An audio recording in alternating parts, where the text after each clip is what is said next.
Hello, students. Welcome to week 4. This is an important week because we will discuss some important ideas and you will have your midterm exam. So in week 4, we are focusing on a new period. It's called Romanticism. So the American Romanticism period is different than Romanticism in Europe. So you have to differentiate these. So we'll discuss the definition of it, characteristics, and authors in this era. The main two authors, and we will discuss their works. We have Washington Irving, which is considered the first author, real American literature author, Washington Irving. And then we have James F. Cooper. Then we will go over Red Jacket's speech, and we will discuss the midterm exam. And I prepared a study guide for you to help you study and succeed in this exam. So American literature and Romanticism. This era roughly expanded between 1798 until 1837. So ideas from the age of Romanticism. Let's make it a little bit clear why it's called Romanticism. Because people were trying to escape their time. So escapism is number one idea in that age. Why? Because of the Industrial Revolution. So that period started the Industrial Revolution and people started to go to the city to work in factories. They left their lands, they left the nature, they left their villages, and now they live in a crowded city, dirty, full of diseases. Their life has changed. They are living in poverty. They're away from the clean air and beautiful nature. And they started to dream again about nature, about escaping from the city, about escaping from their duties. So people became like slaves to the factory. They became just a piece of that puzzle. They don't have any individual feelings, individual rights, individual personality. They are just part of the factory and part of the new system. The Industrial Revolution changed life of people into work, only work, living and working for strangers in a strange city. So that created the new feeling where people wanted to do something different, go back to nature, and that's what we call now Romanticism. So Romanticism is just a period of time where people got tired of cities and the Industrial Revolution and factories and the dirty life, and they wanted to escape to a life with no responsibilities, no duties, nothing, just go to the wilderness, walk, hunt, do whatever you want, fall in love. So it's all about feeling romantic, feeling away from reality. Some ideas also from age of Romanticism is the creativity. So since now we are not reflecting, just writing letters, we are reflecting our feelings and emotions and started to be creative, writing new literary works only invented in their minds. So that creates the American literature. The individual in this era became the center of all life. So they refused the idea of everyone in the factory is just a worker, a number, a piece of a puzzle, just a slave for the machine. So it reflects a new era of work, slavery, but in a different way. This is a literary revolution. Why? Because people now started to reflect their feelings and attitudes. Before that, it was shameful, especially if you remember Puritans. They were all about God and work and be pure and only work, work, work. And that, in fact, the base and how it started the system of United States. working, and then everyone is representing himself and herself. So they affected our life, and they reflected on the life they wanted into becoming something just workaholic. Now it's okay to reflect your feelings. Now it's okay to fall in love and talk about your deep attitudes, deep feelings, and how you react to certain things. In addition, this is the first time in the American literature we see short stories and novels. So before that, we didn't have any short stories or novels. Everything we covered, the Declaration of Independence, the letters written, all of those weren't creative, weren't stories or something from the mind, fiction. They were all either speeches or essays or letters or documents. So this is the first time we have real literature. And notice the last point, time of westward expansion. The United States now expanding to the west coast, to the west side. However, this expansion was on the account of the Native Americans. They displaced them. They pushed them outside of their lands, and most of them, in fact, had to be removed to Canada, what we know right now as Canada. At the time, it wasn't Canada. So he pushed them to the cold areas, inhabitable areas, where the US expanded to the west.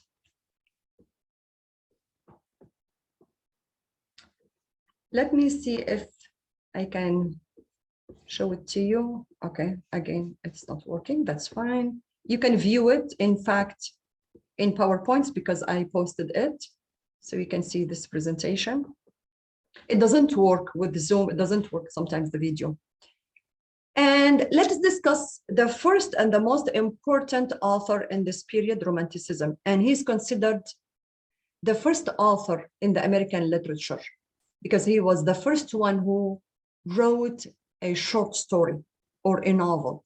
So he was a short story writer, essayist, biographer, magazine editor, a diplomat. He was creative, he was sarcastic, he was funny and humorous, and that reflected, in fact, on his writings. So he used satire and humor to express ideas and to make fun of the wrong concepts in life. So instead of pointing out to an error, he just made fun of it. It's the most famous story at the time, Rip Van Winkle. It was the first short story. And he also wrote The Legend of Sleepy Hollow. Both of these are short stories. And notice the date, Rip Van Winkle, 1819. And you will notice that we'll compare it to other literary works. It's the oldest one as fiction. And he wrote also biographies of George Washington, Oliver Goldsmith, and the Prophet Muhammad.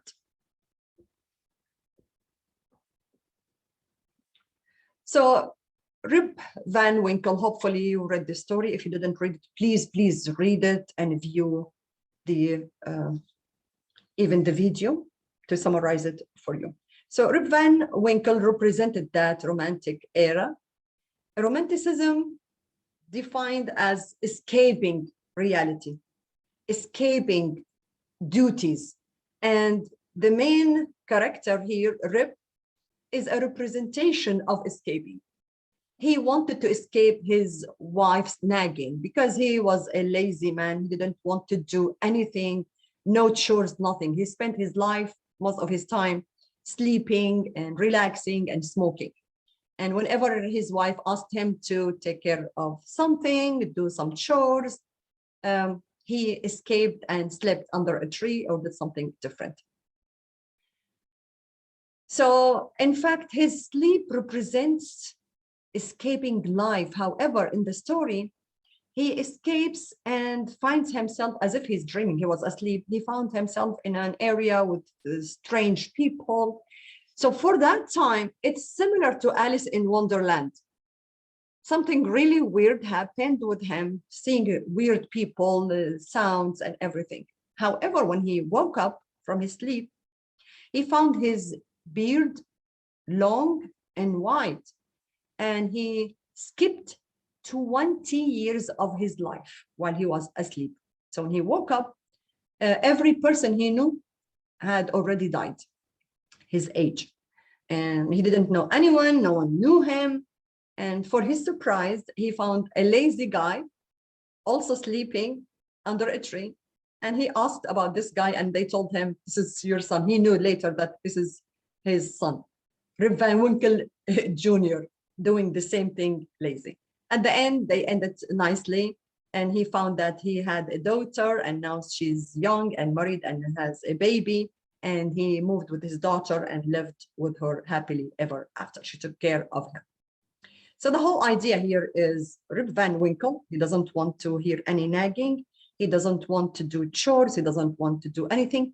It's just escaping reality and going into a wild adventure, seeing weird people and drinking beer and playing games.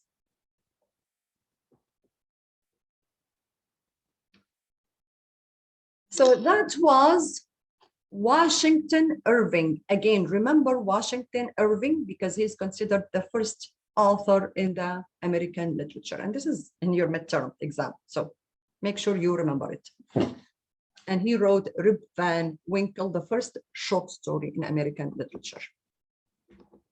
The second author, and they consider, in fact, him with Irving, fathers of American literature, because he was the second one to be famous with fiction, writing short stories and novels. Now we are discussing longer works. We are discussing novels.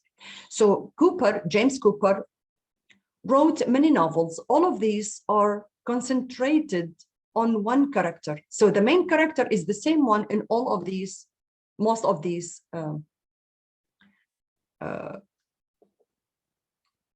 we call them travels or tales. So the leather stocking tales, these are the tales of Natty Bamboo.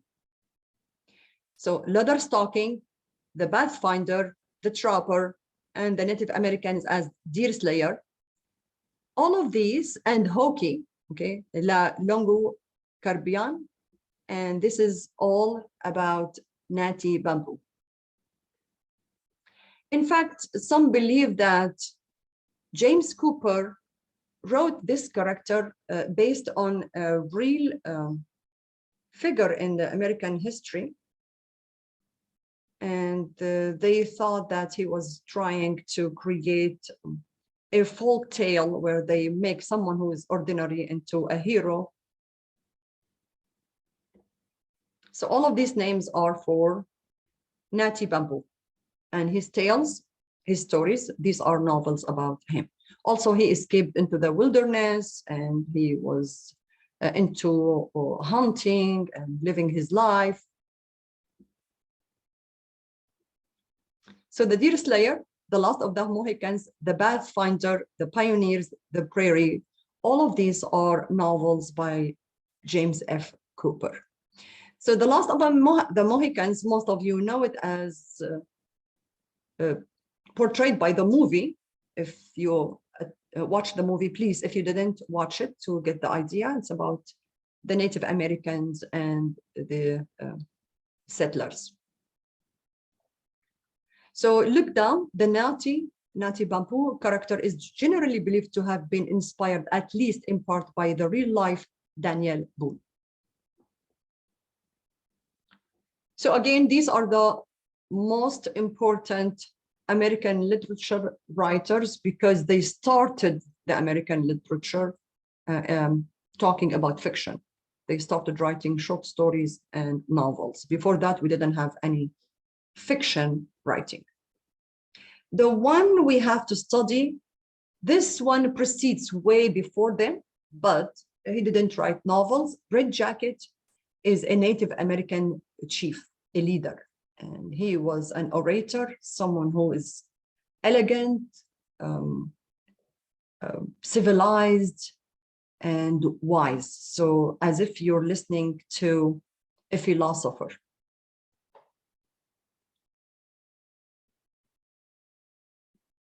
Going back instead of going forward. No, in fact.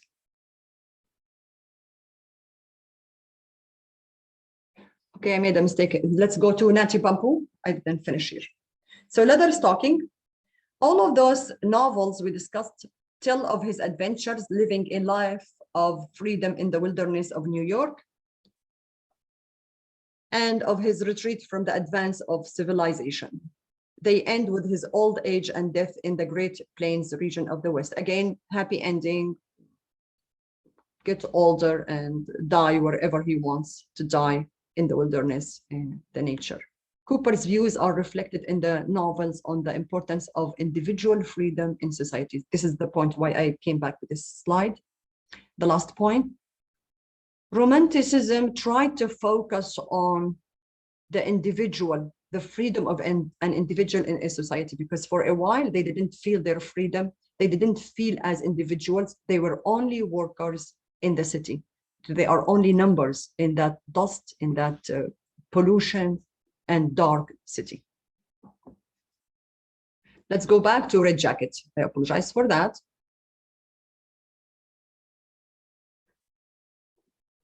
If you didn't get or you feel dizzy yet, I will make you feel dizzy in a minute. So Red Jacket was an orator. Let me take you to his life. Red Jacket is a Native American chief and orator, Seneca orator. So that was the tribe or the area, in fact, in the era between after the settlers, in fact, 1750 to 1830. So after the American Revolution, he tried to make peace, make a treaty to defend his people. He kept just a small piece of land, but they forced him to sign. Otherwise, they will eradicate the whole tribe and the whole area. So he wanted just to keep some piece of land, to keep some of his tribes. Most of them migrated to Canada, forced to live into the mountains and to the north, to the cold region. On behalf, third point, on behalf of his nation, he negotiated with the new United States after the American Revolutionary War. Now we have the United States because they claimed, after they formed the United States, they claimed every treaty you did with the British now is canceled. And in fact, they killed most of them, claiming that, okay, you had treaties with the English people. But it wasn't his mistake, because they were forced also. They stole their lands, they took their lands, and they had treaties that this piece of land is theirs. They can't remove them from the land. And now we're claiming, no, we're a new state, United States. So we don't abide by any treaty that was signed before us with the English people. So again, they had to sign another treaty, and he didn't have a choice, in fact. And he spoke in the name of his people in front of the senator. In fact, one of the senators, a Missouri senator, invited him to speak in the US Senate, and he was very, very effective. So some of his characteristics: he was respectful, civilized, open-minded, especially regarding his visitors' beliefs. So he respected that you have your own religion, you have the right to worship the God you want, and we have our own faith. You can't force your faith on us, because he was trying to also defend his faith. He said, we have the same faith, all tribes, all indigenous people, Native Americans have the same faith, but you white people, you have different faiths, and you are fighting against one another, and you don't like one another. So why you're trying to force us to adopt your God, your faith, if your God is ordering you to fight one another? He was compassionate and just. Enter. At the end, he helped secure some Seneca territory in the New York. So all the New York coast, East Coast, and that area was a land of native tribes, and they lost it. They kept just tiny bit. But most of his people had migrated to Canada for resettlement after the Paris Treaty. These are the nations or the tribes or the eras. In fact, they were nations, like nations. Similar to now, we have states. Before we came to United States and before the settlers came, there were also regions with the tribes. And Seneca was in the North New York area, the whole area. These are passages, small excerpts from his speech. I chose some of these. Let me read one or two. Now, at the beginning, he started talking about how the settlers came to the United States, to America, and they were poor, they didn't know anything, and the natives welcomed them and took pity on them and gave them small pieces of land. However, the white settlers started to deceive them to lie and expand and take more lands, and at the end, they deceived them by giving them poisoned blankets, poisoned with disease to kill them, and they killed them eventually. So he's saying that we were nice to you guys, but you did the opposite. You were unethical, evil. So let me read some of his words. They found friends. He's referring to the white settlers. They found friends and not enemies. They asked for a small seat. A small seat, he means a small piece of land. We took pity on them, granted their request, and they sat amongst us. We gave them corn and meat. They gave us poison. He argued that it was wrong to portray his people as savages when they had shown kindness but received in return only poison. Okay? And hard liquor. In fact, a real problem, alcoholic people were something known in the native tribes.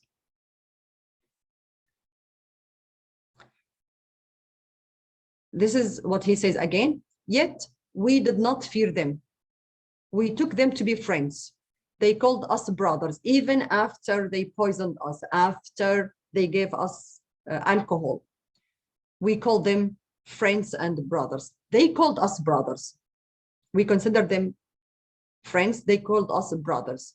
We believed them and gave them a larger seat. They wanted more land. They wanted our country. Our eyes were open and our minds became uneasy. Our eyes were opened, he means we are seeing what you're doing. We're not stupid. We know what you're doing, okay? And we started to become aware of it and afraid of the reality, what's going on.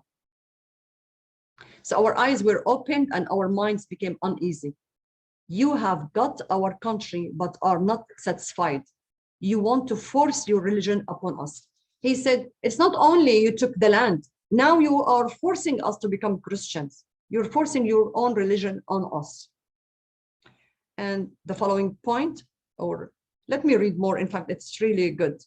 The white settlers' actions did not encourage belief in their religion. How shall we know when to believe, being so often deceived by the white people? How would we believe you that your religion is good if you are liars, you deceive, you lie in everything you say?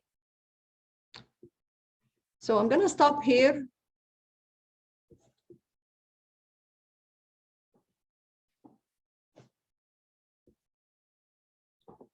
And we will go back to one of the stories. So let's go back to The Last of the Mohicans.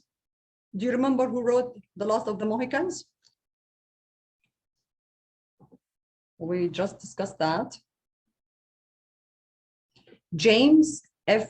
Cooper. Again, remember this name. So what's the story of the Last of the Mohicans? And what's the theme? So it's the conflict between Native Americans and the settlers. And it shows you many scenes of emotions and personal relations. But the real conflict is, what do you think? Is again the same idea. We have Native Americans who have the right for the land, and the settlers who settled down and they are now far from their countries, from England, and they want more. They want to live in peace, but they want more. They always want more. And that created a kind of friction. So now Native Americans trying to defend themselves and believing that every white man who came at the beginning is an evil person. So we have good people on both sides. You have to understand that we don't have white and black only. We have different colors in life. In this case, we have some individuals who are bad on this side and some individuals who are bad on the other side. Again, people are good on this side and people are good on this side.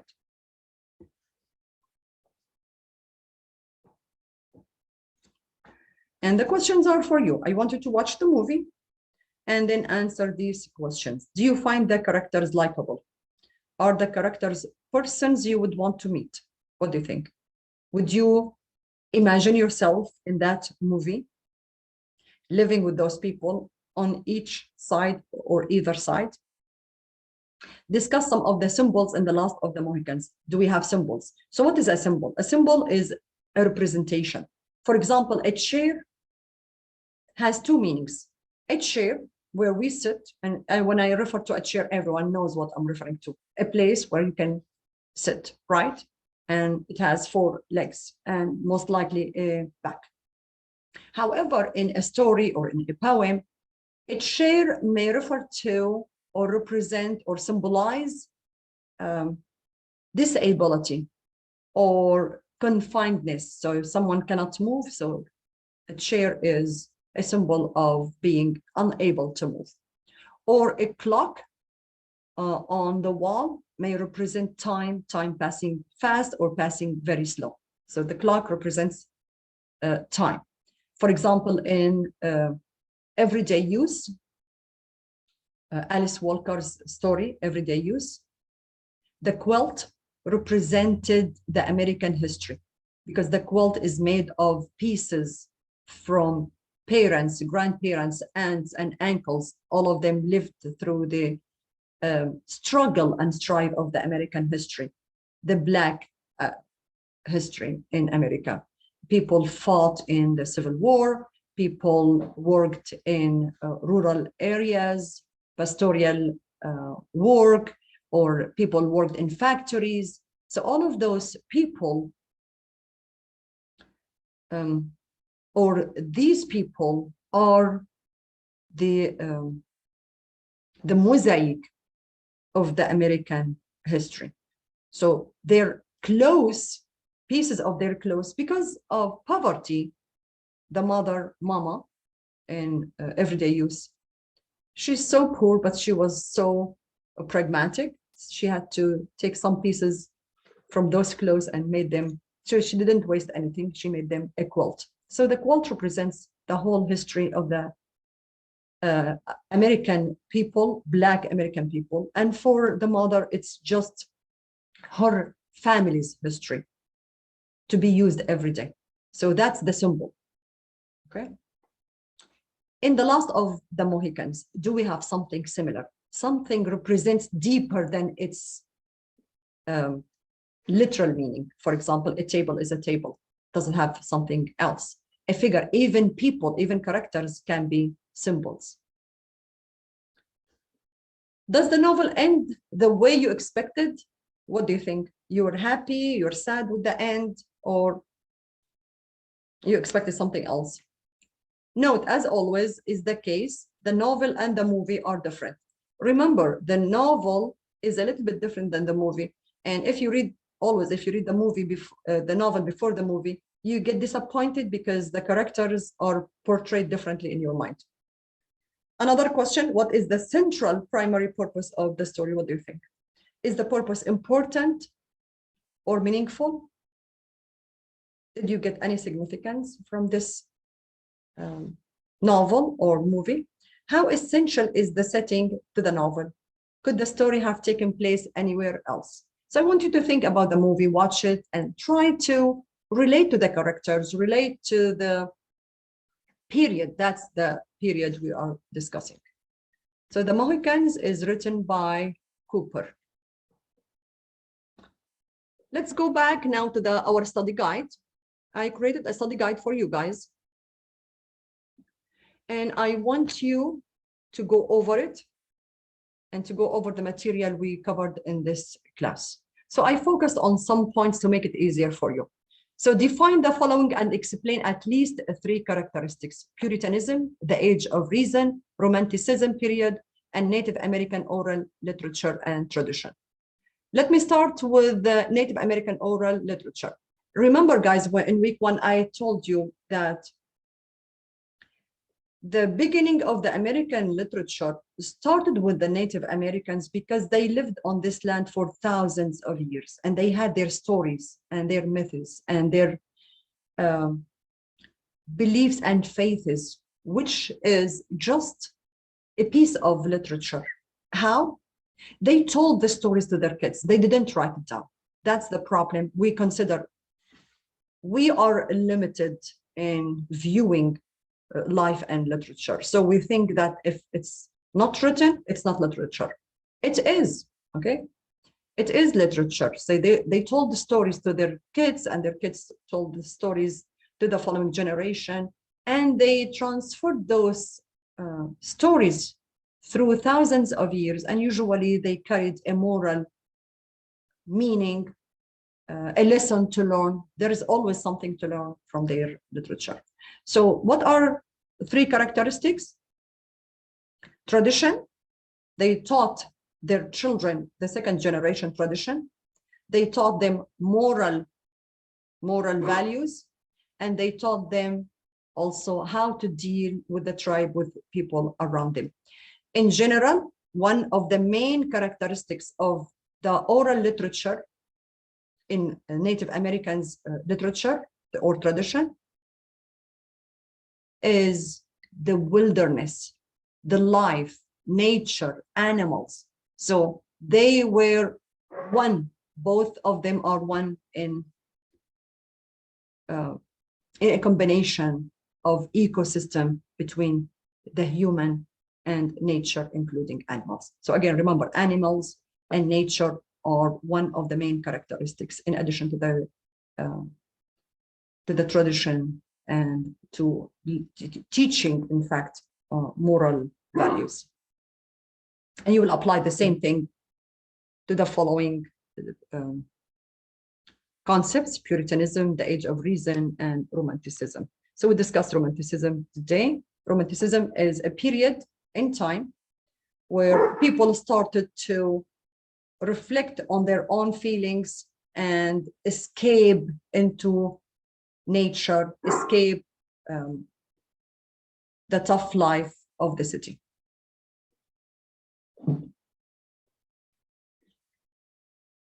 Also, I want you to go back to the story, summarize the story, and identify the main characters in Alauda Equiano. If you remember the autobiography, he wrote his own story, and that was 1789. That was way before anyone else wrote about slavery. Also, Washington Irving, Rip Van Winkle, we discussed it today, and James F. Cooper's The Last of the Mohicans, and Richard Wright's The Man Who Was Almost a Man, in addition to Alice Walker's Everyday Use. And guys, I discussed this story a lot, so you understand it well, because it's full of symbols. Another question, what is the theme or main idea in these poems? Langston Hughes, he wrote many poems. I chose 2, I to Sing America and Democracy. And we have Sherman Alexie. Do you remember Sherman Alexie? He was a Native American poet. I Would Steal Horses, and at Navajo Monument Valley Tribal School. Okay. Both of them were in a book poem in fact, the name of the editor, or the name, sorry, of the whole collection is I Would Steal Horses. So go over the rest of the study guide and you will find some of these questions exactly the same in the exam. So don't skip anything, read all of them, know all of them. If you have any questions, let me know. Please, please don't forget that you will take your exam with me on Thursday. And I posted that. So I always put an announcement at the beginning of the class. So midterm exam, you will take the exam with me on Thursday at 10 a.m., 10 to 12:30 p.m. We will go over some concepts, we'll review for the exam, and you will take the exam. Your exam will last 1 hour. So the minute you start your exam, you have 1 hour to finish. Okay, be prepared. If you are online, only online, you have the choice to take the exam with me, and I highly recommend it, because if you have questions, I can help you answer them. And the other choice is to contact your supervisor and choose one of these days, Thursday, Friday, and Saturday, on different days, okay? But you have to make sure you contact your supervisor, or contact, and in fact, I included here the contact. So you can contact them and they will give you the assigned time allotted for you with the passcode. Remember, these exams are password protected. So if you attend the class with me, I'll give you the password, you will take the exam. Otherwise, you will ask it from the administration. I hope I answered all your questions. Don't forget about the discussion. Answer the discussion and start as soon as possible after you read the stories. Have a great day. Bye.